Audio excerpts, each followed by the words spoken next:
Here we go. We're going to start projecting these champions for 2021. At the end of 2021, we're going to try and go through each division and see who will still be the champion. Is it fair to say, Niall, that we're both in agreement that Amanda Nunes will still be the featherweight champion of the women's division, given that there is not a lot of challengers there by the looks of things? Listen, let's be brutally honest. Like, no one's beating Amanda, in that division. Look, come on. Like, any challenger we've seen has Go down to the end there. Has really done very, very little. And like, if you look at the featherweight, there's no one in the division. I think the UFC need to make a serious call on that division this year. I think Megan Anderson's fighting her next. That was supposed to happen, I believe. So yeah, like, what are they going to do there? There's not an awful lot, mate. So I think they need to make a decision on that division. It was obviously brought in for Cyborg. She's no longer with the promotion. Well, Amanda took it over. Here's a better question. Will there still be a champion of the featherweight division next year? No. I'd say they will probably remove the division at some point next year because, they've made no effort. I'm going to say yes. They've made no effort to really move the division on, and I just think it's they've talked about the cuts, all this. I think you have to figure that in consideration. Are they going to bring in a load more featherweight fighters and try and make that division? No, in my opinion. So that's what I'm going to say. For me, like, the problem isn't new fighters coming in; it's fighters that are on the books that are on too much money. That's who seem to be going. Yeah. So I don't think it's an issue in that sense.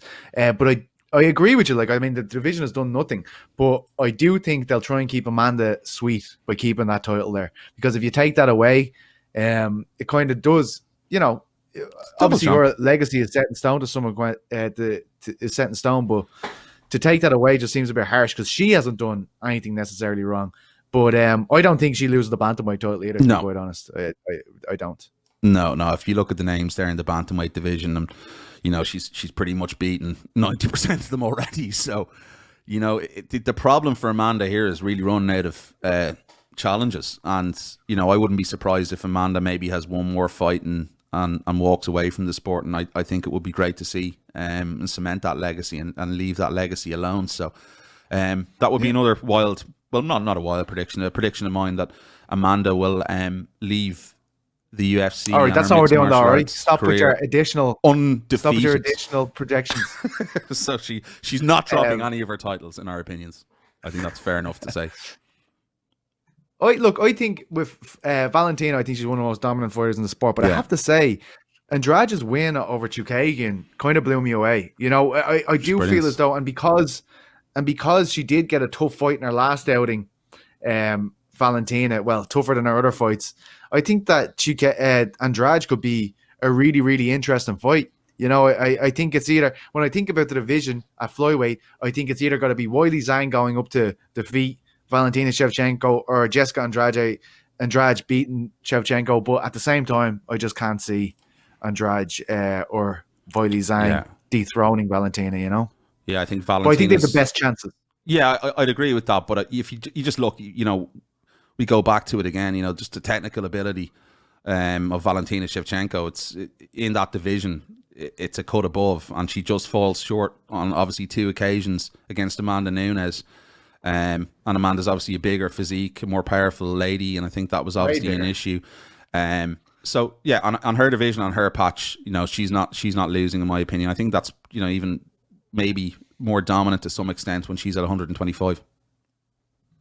Yeah, Weili Zhang's in an interesting situation because, like, we haven't seen the Namajunas fight, and Dana's saying she doesn't want it, but her team are saying that we absolutely didn't say that. And you have Joanna, who's, I think, won a fight against her already. So I think they're two very interesting challenges, and I will go as far to say that I think Joanna can be the champion at division again. I think Rose Namajunas can be the champion at division again. But within the next year, I think I'm going to go, fuck it, I'll go for Joanna. I think Joanna won the first fight. I think she probably took more damage, though, based on her face. But that's interesting, Pete. That's interesting for me, Pete. I think the damage and to see how both ladies come back out after such a brutal fight, that's a career fighting in short, no doubt, in my opinion. And, Rose Namajunas has taken a lot of time out as well, sensibly, has just sort of, I think, changed up her training routines and done things differently. So Rose could come out of the blue here and take full advantage of the situation, depending on how both fighters bounce back after that fight. So listen, I'm going to be a bit of a bold boy as well. I'm going to agree with you. I think I love these fairy tale stories, and I think the Queen could come out and take that world title from Wei Li Zhang, and that Queen being Joanna Jędrzejczyk. And I think, as we mentioned on a number of occasions, that I think it's only the Wei Li Zhang fight that's going to interest Joanna, and I don't see how they don't do it after that first fight. And I scored that fight for Joanna as well, so that's the one for me. I reckon new champion Joanna. Right, let's go over to the males flyweight division. We talked about Davis and Figueiredo. For me, he's the fighter of the year. He has revived the division. In terms of challenges, I'm most interested to see Askar Askarov v Davis and Figueiredo. I think Askar is an absolute prodigy on the ground. He's he's a real handful, and although Figueiredo is excellent on the ground too, I think it's just a very, very different fight to what he had with Benavidez and Moreno. Do I see Askar beating Figueiredo? I don't think so. I not in the next year anyway. I don't think. So I think I'm gonna be boring and say Davis and Figueiredo is the champ by the end of 2021. Yeah, I think we could face a situation here in the flyweight division where another fighter becomes incredibly dominant within the division, and that fighter being obviously Davison. And I think if you're looking at potential challengers, yeah, I agree with you. Askar Askarov looks absolutely phenomenal. You've old experienced guys like Tim Elliott, who've been very, very inconsistent at the moment. I just don't really see anyone making a major run outside of that, and hopefully we'll see that Brandon Moreno rematch. But I do expect they gotta do that again. Yeah, I do expect Figgy to be better in that, and all the reports of him being sick were justified, and I think that will obviously make a big, big difference to his performance. And yeah, I do expect a dominant year from Figgy in terms of the flyweight division. I think Piotr Jan remains champion at bantamweight. It's a tougher division. Jesus, Aljo. There's some guys making a lot of moves there at 135 over the last number of months, and I just think it's too close to call this one. But yeah, I think if you're looking at someone who wants to solidify dominance, it is him. But you've the likes of Jose Aldo again, sort of trying to knock on the door. You've Aljo, you've Cody Garbrandt hopefully coming back. I know he's been sick with the COVID. But Cody's going to be fighting 125, isn't he? 125, 135. I don't think he's decided where he's going to be able to, potentially go back. No, he said he's going to fight 125 when he goes back. Yeah, hopefully we get him back soon, because I know he's been very sick with that long COVID. So best wishes to him. But yeah, I'm going to agree with you here. I think Peter Yan is going to remain dominant this year. I think there's going to be some tests along the way, some really, really good fights. And I just think he's enough in his locker to be able to overcome the likes of Aljo, Sterling, and potentially, if we see anyone else make a late push, to talk of Frankie Edgar, if he wins his next fight, I wouldn't really see that as a big sort of challenge to Peter Yan. So yeah, I'm going to go Peter Yan on that as well. I think he's enough, and I'm very much looking forward to him get back in there. We've missed you, Peter. Yeah, Piotr. Alexander Volkanovski. This is a really interesting division because Holloway, a lot of people felt he won that last fight. Brian Ortega looked outrageous in his last fight against Chan Sung Jung. Yair Rodriguez seems to have pissed hot or something. Oh no, he didn't give his location. So I think 3 times he didn't give the location. Yeah. So now he's banned. That's correct. Zabit Magomed Sharipov for me is outrageous. I need to see this fella fight towards the top of that division. And of course you have Calvin Kattar, who's taking on Holloway in January, which a win there could completely shake things up in the division. I think Volkanovski is one of the toughest tasks to hold onto his title, to be honest, when you look at that list of contenders. And look, I think Zabit can do it. Yeah. I think Zabit can do it.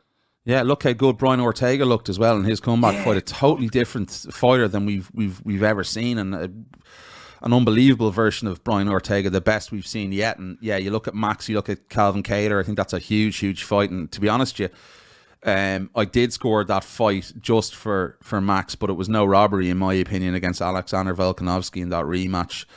He doesn't want to do it. It doesn't make any sense for the UFC to do that again. But yeah, I'm going to go along with you on this one. I think Zabit Magomed is a guy who's found it very hard to get fights because of his ability. No one wants to fight the dude. And I think anyone who goes in against him is not going to come on the right end of a decision or a victory against him. I think we have a new champion at 145, and I think it's just a matter of time before he gets his hands on that belt. I really, really do. And I think this is going to be the year. This Yard thing, like, they need to just get rid of it. Get Magomed Sharipov in there as soon as possible against someone. Zabit is the man. You got to keep putting petrol on the fire there. You can't let him go inactive for this long. But I think, again, what Graham Boylan was talking to us about them P visas, that could be an issue as well. I don't have a clue. Yeah. Here's one of the more interesting ones, Niall. Lightweight, Khabib Nurmagomedov is currently still the champion. He has not vacated. He is retired as far as we know. As you pointed out earlier, Charles Oliveira has jumped 4 spaces with his latest win against Tony Ferguson.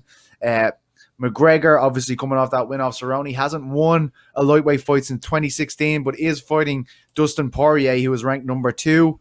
You have Justin Gaethje, who's just lost to Khabib. Dan Hooker on the outside there as well. Rafael Dos Anjos, Paul Felder. Like, that is a crazy division. It's mental, isn't it? It's just that division. But it's just mad. It's harder because we don't know what's happening with Khabib too. You know, it is. But I think what's going to happen here is the UFC will probably. I think Dana. I think maybe is it January? He said he's going to sit down with Khabib and have a proper conversation.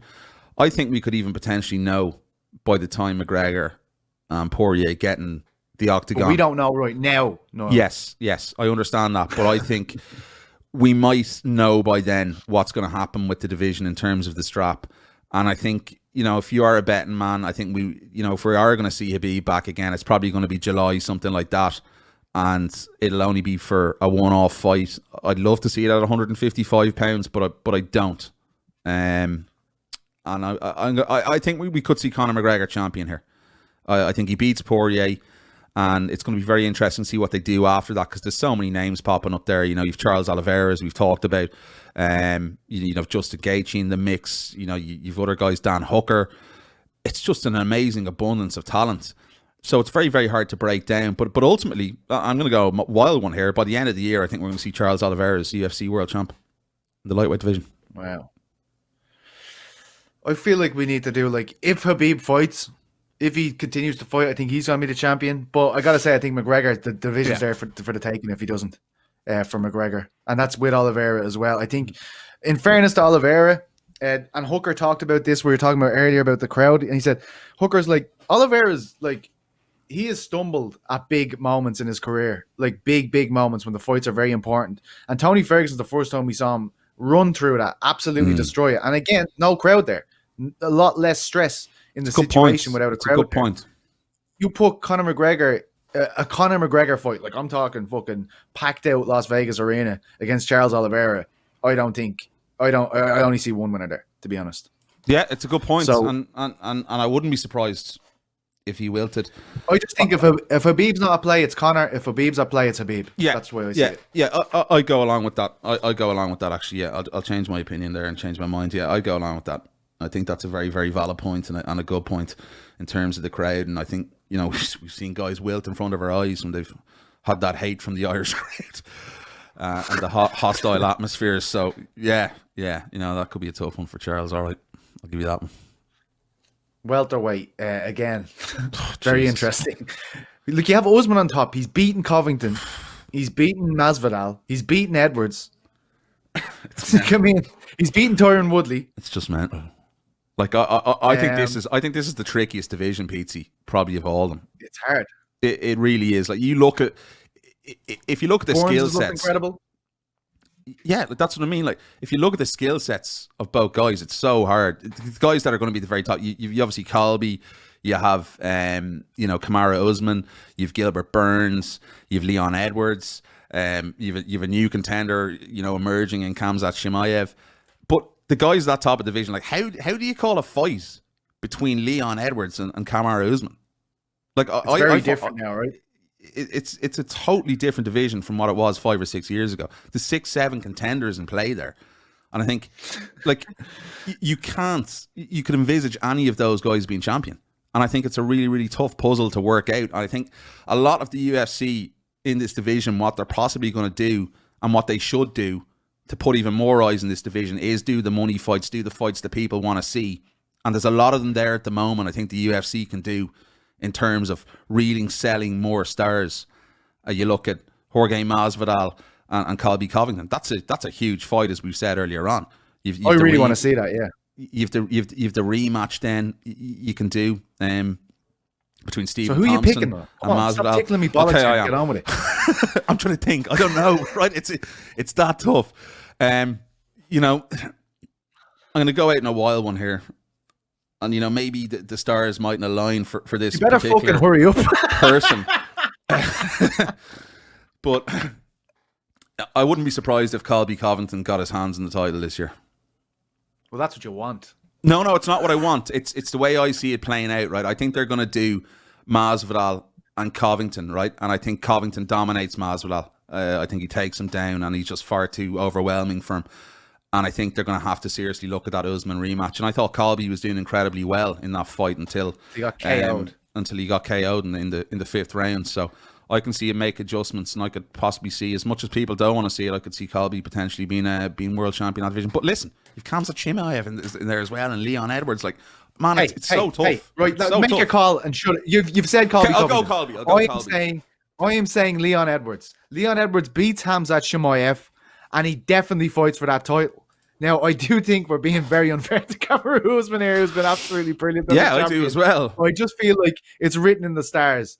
He's had a shit 2020. Everything that could have went wrong, and all the rights will be wrong. The wrongs will be right. Banging his pen off the Leon Edwards. Like I believe he beats Khamzat Chimaev. I don't like. I'm when I'm working with MMA on Point now, I'm talking to a lot more fans from the US, and they're like, the disrespect for Leon Edwards over there is fucking unbelievable. Like actually, like you can't believe the shit that they're coming out with. So I really hope next year treats him a lot better. I think he's capable. I do think Usman being very disrespectful to Usman because he's been so brilliant. But Leon Edwards, fuck it, come on, gotta have a good one soon. Come on, has to be his year next year. Listen, I wouldn't be surprised either. I think it's a good call, but I think there's I'm really excited about welterweight division. There's so many permutations there. Right across the board, it's so stacked at the top of the division. It's incredible. But yeah, good shout. I think Israel Adesanya is the best fighter at 185 by a long shot. The only fight that really kind of intrigues me now, and I only started to get intrigued by this recently, is Marvin Vettori, to be honest. Yeah. They fought before. It was very close. Marvin looks absolutely brilliant now. But I just think Israel's a cut above the rest there. I just think he's proven it. I think he's brilliant. I think no debate for me, and I think Marvin's going to have to fight Darren Till. I think that's sort of the natural fight to put on, and I think Izzy, as Eugene Berman told us in the show here, is probably going to go to 205, and that fight against Blachowicz is going to happen. So yeah, listen, I don't see anyone. I totally agree with you. I think his technical ability, and we haven't seen him troubled. Everyone thought Costa was going to give him trouble, and he just didn't, and he totally neutralized him. And I just don't think there's many more challenges left for him at middleweight. I think his days at middleweight are really numbered, to be honest with you, in general. So yes, I will agree with you. I also think Israel Adesanya will be the champion of light heavyweight division this time next year. I agree, Peter Carroll. I'm not going to disagree with that one either. We're agreeing too much here. I don't like it, but it is in our face, and it's what a way to end the year, huh? Yeah, we'll just agree with each other. Agreeing, it's incredible. What a fucking year. Jan Blachowicz, I like the guy, really good fighter, incredible story, but you put an Izzy in against him, I just don't see where he beats Israel Adesanya, and that's all greatest respect to Jan. Izzy's just too good, mate, and even at 205, I don't think Jan's going to cause him many problems, if I'm honest. I don't think you're going to agree with this one. Heavyweight champion Jon Jones by the end of 2021. I've said it for years, man, and I've predicted this every year since 2017, that he's going to step up and fight for the UFC middleweight or the heavyweight title, and he just hasn't done it yet. This is going to be the year where he does go up. I'm just not sure. But do you think he beats Stipe? I'm not sure if he beats Stipe Miocic. I think it's a big ask. I think Stipe, in terms of what he has in his locker, really, really good, crisp boxer, good in clinch positions as well, up against the fence, good all round, good takedown. I think he lands one on Jones and lands hard. And I'd pick Stipe to beat him, and I think it's going to be a fascinating year in that heavyweight division. But no, I just don't see Jon Jones beating Stipe. Is that controversial, Pete? I don't know. I don't know. I think there's a lot. I think there's a lot we have to see from Jon Jones at that weight class to really see if he can step up and translate the weight over. And like, Stipe's a big dude, man, and he's looked sharp, really, really good in his last number of fights. What do you think? He's from the east side till he dies. Cleveland, y'all. So what are your thoughts? Don't like that entrance. Never have. Jon Jones. Oh, you do? Best fighter in the game.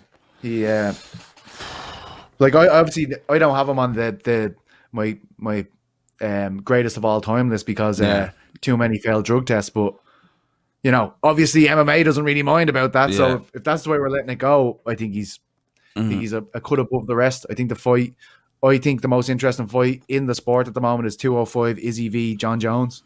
Yeah, I agree. We might never get that either, So yeah, I think we'd be more likely to see Izzy go up to fight at heavyweight, really, to be honest with you, than Jon going back down. I think he's Jon's too big. I think nearly for 205. I think Jon's too big for 205 nearly now. If you look at his Instagram, those fucking weights he's doing, looks like a monster. But yeah, I wouldn't be surprised if Jon beats Stipe, but I'm going to go with Stipe. I think Stipe is going to be champion by the end of the year. I think, Stipe is a very, very underrated fighter, in my opinion. Always has been, never has really been given the credit he deserves for the runs he's gone on in the UFC and what he's done in that division. So I'll stick with Stipe, though, very much and very well could be Jon Jones by the end of the year. Hello, guys. If you want to hear more of The Bash, you can subscribe to us on all our wonderful channels on iTunes, Spotify, YouTube, and all that other shit. And click the links below. Click the links below, the notification button. It comes straight to your phone if we've any fresh content. And also hit the subscribe button. It does help. You're some plonker. It's very serious.